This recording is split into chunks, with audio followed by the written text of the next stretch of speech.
මේ ඒ තමයි වෙනසනේ දැනෙන විදිය. හරි.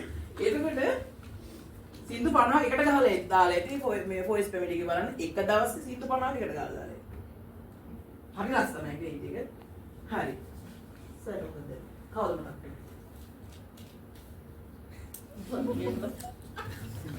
මට මේ ඕන එකක් තියලා ඒක ආවේ නෑ. තාම මේකේ පොඩ්ඩක් මේ බලන්න.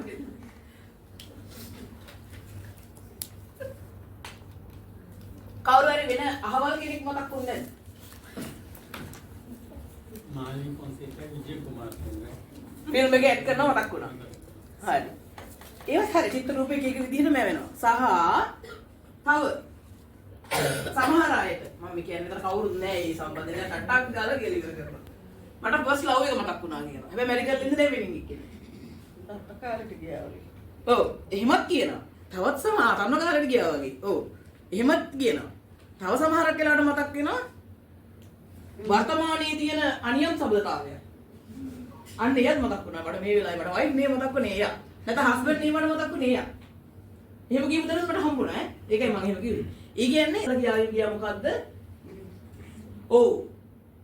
ගැහණියගේ සහ පිරිමි අයගේ බ්‍රේන් එකේ තියෙන නියුරෝන්ස් වල තියෙන ඒ සිස්ටම් එකේ තියෙන වෙනස්කම නිසා බිහේවියර්ස් චේන්ජ් වෙනවා කියලා කිව්වා. සහ පිරිමි අයගේ තියෙන ටෙස්ටොස්ටෙරෝන් කියන බල සම්පන්න හෝමෝන එකක් පිරිමි අයගේ ක්‍රියාත්මක වෙනවා. කාන්තාවන්ගේ ඊස්ට්‍රජන් කියන හෝමෝන එක ක්‍රියාත්මක වෙනවා. ඊළඟට ඔයාලා දන්නවා බබෙක් හම්බෙන්න ගත්තාම ප්‍රොජෙස්ටරෝන් ඒ වගේ එහෙම වෙන ශාරීරික සහ හැසිරීම වල වෙනස්කම් සිද්ධ වෙනවානේ. එතකොට ඒ වගේ චේන්ජින් එකක් තව වෙලාවකදී වෙනවා. මොකද්ද? මම මේ ළඟදී වීඩියෝ එකක් දැම්මා. මේ ළඟදීම දාපු අන්තිමට දාපු වීඩියෝ එක ආර්තව හරණය. ආර්තව හරණය නිසා මොකද වෙන්නේ? අපේ වෙනස් වීම මොකද වෙන්නේ? ඈ? මං අහන්නේ behaviors මොනවද වෙනස් වෙන්නේ? ඇක්චුලි දේවල් ඔයාලා දන්නේ මන් නෙමෙයි.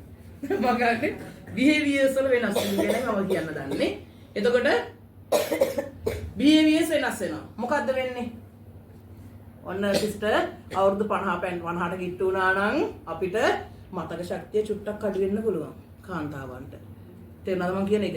සහ ආර්තව හරණය වීම නිසා වියලි බවක් ලිංගික ගැටලුව ඇති වෙන්නේ නැහැ. ඒකට අපි සොලියුෂන් එක ගන්න ඕන. ගොඩක් කට්ටිය සොලියුෂන් එක ගන්න හොයන්නේ.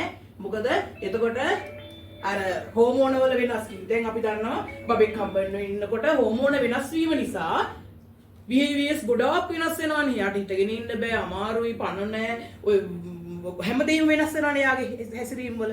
හැබැයි ඒවා ඊට වඩා දරුණු විදිහටම වෙනස් වෙනවා. මොකද්ද? ආර්තව හරණයෙන් පස්සේ.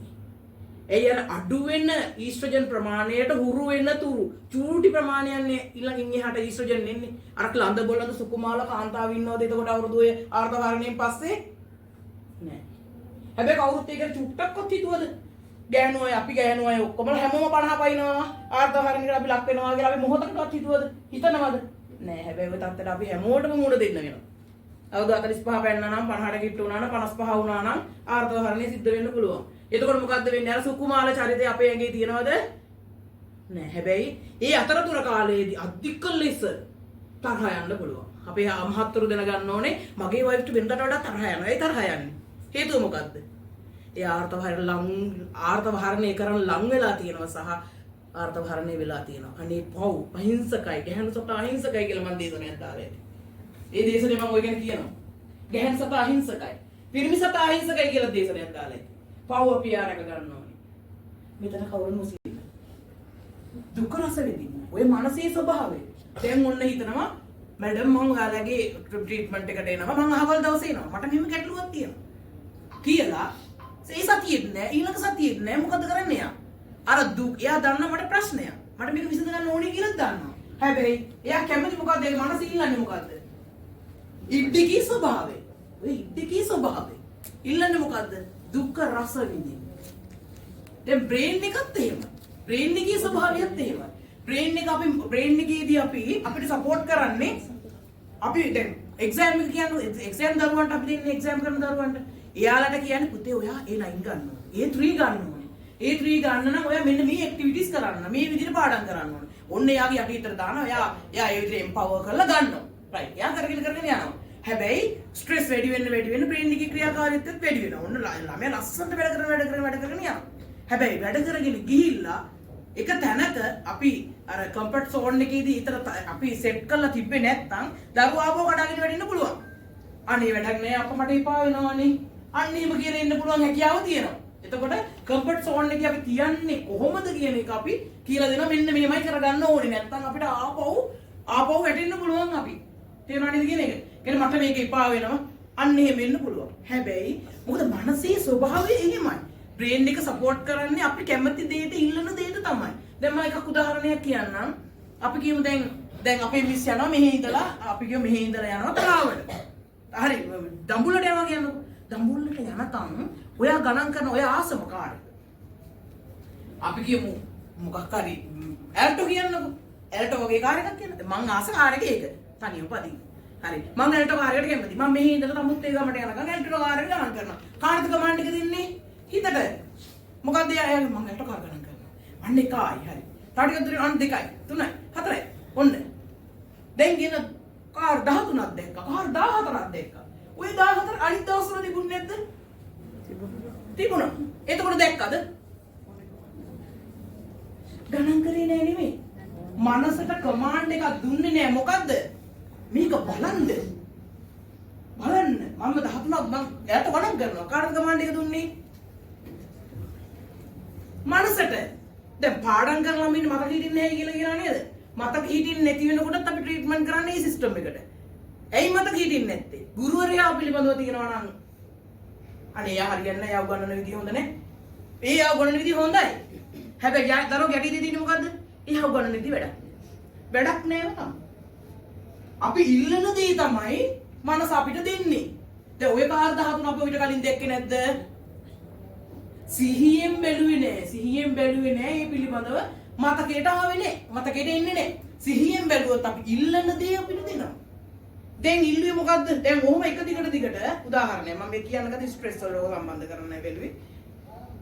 දැන් හැමදාම අහන මොන සින්දුද? ඔය වගේ විරහවි සින්දු. අන්තිම නතර වෙන්නේ කොහෙන්ද? විරහවි. සොසයිටි එකේ නතර වෙන්නේ. එයි මනස කමාන්ඩ් එක දෙන්නේ මොකද්ද? ඉල්ලන්නේම මොකද්ද? දැන් අපි දන්න ඉල්ලන දේ අපිට දුන්නා. මනස. එතකොට දැන් අපි විරහව ඉල්ලුවොත් මේ ඇටි විරහවකුත් නැහැ. හොඳට හස්බන්ඩ් ඉන්නවා. හැබැයි අපි කැමති මොකටද? මේ අපිට මොටිවේට් කරනවා. මම එනයින් දාන්න යනවා. මට මෙච්චර වැඩ ටිකක් තියෙනවා කරන්න. කොච්චර අමාරුද එම්පවර් කරන්න.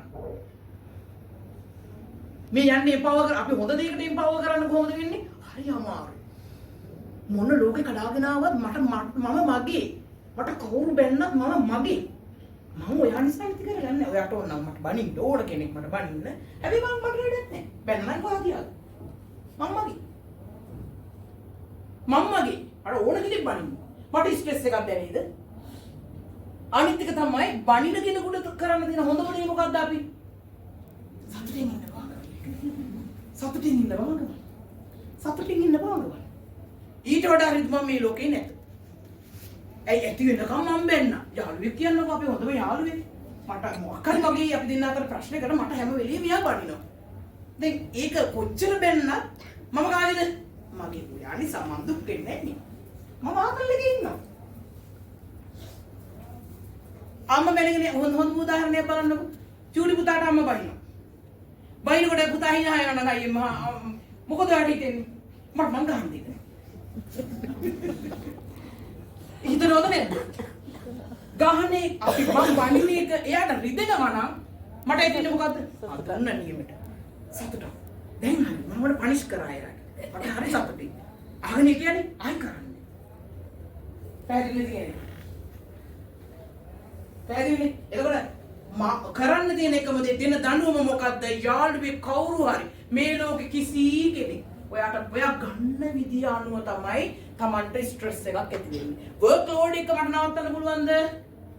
බෑ. මට නවත්තන්න බැරි, වෙනස් කරන්න බැරි කිසි දෙයක් නිසා ඔයා ස්ට්‍රෙස් ගන්න එපා. ස්ට්‍රෙස් එක තියෙන්නේ අපේ මනසේ. අපි ගන්න විදිය අනුවයි ස්ට්‍රෙස් එක ඇති වෙන්නේ. තේරුම් ගන්න. අපි ගන්න විදිය අනුව. පැහැදිලිද කියන එක? වර්ක් ලෝඩ් එක අපිට නවත්තන්න බෑ. මගේ ජොබ් එක නවත්තන්න බෑ. මගේ හස්බන්ඩ්ට ගැටුමක් තියෙනවා නම් ඒක මට නවත්තන්න බෑ. එයා මම නෙමෙයි. දරුවා මම නෙමෙයි. දරුවා වෙනස් වෙන්න පුළුවන්. හැබැයි මට මාව වෙනස් කරගන්න පුළුවන්. මම බැලන්ස් එකේ ඉඳි මට හැමෝම පේනවා. හැමෝම පේන ගත්තාම මොකද වෙන්නේ? මට තනියම වැඩ කරන්න පුළුවන් ශක්තිය, හයිය, ලස්සන, පෙනුම, සිහිය සියල්ලම තියෙනවා. තියෙන්නේ මම හරියට ස්ට්‍රෙස් මැනේජ් කරගත්තොත් විතරයි. හැම වෙලෙම හිතන්න මම මේ කියපු වචන තුන ගන්නකො මම මේ දෙන්නේ ඔයාලට හරිම මේ මම ඔය සමහර ප්‍රොෆෙසර්ට කියනවා මේ සර් ගන්නනකොට සර් කියන හැම වචනයක්ම තෙරපි එකක් කියලා. මට ඔප්පු කරලා වෙන්නන්න පුළුවන් කියලා. මම මේ කියන වචන තුන හොඳට මතක තියාගන්න. මොකද්ද? ස්වීයත්වය. අද ගෙදර යනකොට හස්බන්ඩ්ට ගිහිල්ලා කියන්න, වයිෆ්ට ගිහිල්ලා කියන්න. ඔයා කවුද? ස්වීයත්වය, ස්වාභිමානය, අභිමානය හදාගන්න. ස්වාභිමානය ඒක තමයි මම කියලා දෙන්නම්. ස්වාභිමානය හදාගන්න විදිය මේ දුරු දැනුම් සම්භාරයක් තමයි මේ මතක් වෙන විදිහට සිස්ටර් මම මේ කියාගෙන යන්නේ. මොකද මම හරියට මෙතනට ફોකස් කරලා කියන්න ඕන දේ තමයි මේ ඔඩියන්ස් එකට ගැලපෙන දේ කියන්නේ. හොඳේ? එතකොට නැත්තම් අර අපිට හයි ටොපික් එකක් විතරක් දීලා කරන්න ගියා නම් ලොකුවටම කරන්න පුළුවන්. ඒ සබ්ජෙක්ට් එක දිගටම යන්න පුළුවන්. සෙක්ස් තෙරපි නම් සෙක්ස් තෙරපිම කරන්න පුළුවන්. පැහැදිලි කියන එක? හරි. එතකොට ස්වාභිමානය. මොකද මම කියේ ස්වාභිමානය වර්ධනය කරගන්නේ කොහොමද? මගේ අභිමානය වර්ධනය කරගන්න නම් කරන්න තියෙන දේ තමයි මොකද්ද? මම පිළිබඳව මම පිළිබඳව තියෙන ගෞරවනීය හැඟීම. වචනේ මතක තියාගන්න. ඒක කරන්න අපි කරන්න ඕනේ මං ගැන මට සත්කාර කරන්න ඕනේ. මට ආදරය කරන්න ඕනේ. මම දැන් ඒකත් ඇඩ් කරන්න. නේද? අරකට එක්ක සිස්ටර් ඒක තෙරපි එකට ඒකත් ඇඩ් කරන්න. හොඳයි? හරි. එතකොට මට මම පිළිබඳව අභිමානය ඇඩ් කරගන්න මොකද කරන්න ඕනේ අපි? මට ආදරය කරන්න ඕනේ. මම කවුද කියලා අඳුර ගන්න ඕනේ. ඔයා කිව්වා හරි අර විදියට ඔයා ගැන මෙෂර්මන්ට් එකක් ඔයාලා තියෙනවා. මං අඳුරගත්තා මට ආදරය කරන්න. මෙච්චර කාලයක් හැමෝටම ආදරය කරා. හස්බන්ඩ් ආදරය කරා, දරුවන්ට ආදරය කරා, ජොබ් එකට ආදරය කරා, මිනිස්සුන්ට ආදරය කරා. මම මට ආදරය කරාද? නෑ. මං අද මේ තෙරපි එකේ මම මට ආදරය කරගන්න ඕනේ. තමන්ට ආදරය කරන විදිහ කියලා දෙනවා. පැහැදිලිනේ? මට ඔයාට ආදරය කරන්න පළවෙනි ඔයා හයියෙන් ඉන්නකම්, ඔයා ශක්තිමත්ව ඉන්නකම්, ඔයාට මේ ඔක්කොම කරන්න පුළුවන්. ඔයා ශක්තිමත් උනේ නැත්තම් හිතා ගන්න පුළුවන් අපිට මොනවා වෙයිද කියන එක. ප්‍රශ්නයක් නේ. අපි හයියන මට විශ්වාසයි මට පුළුවන් ඕන දෙයක් කරන්න. මම අනිත් අය වෙන්නේ ඕන දෙයක් කරන්න. හැබැයි මට මොනවා හරි වුණොත්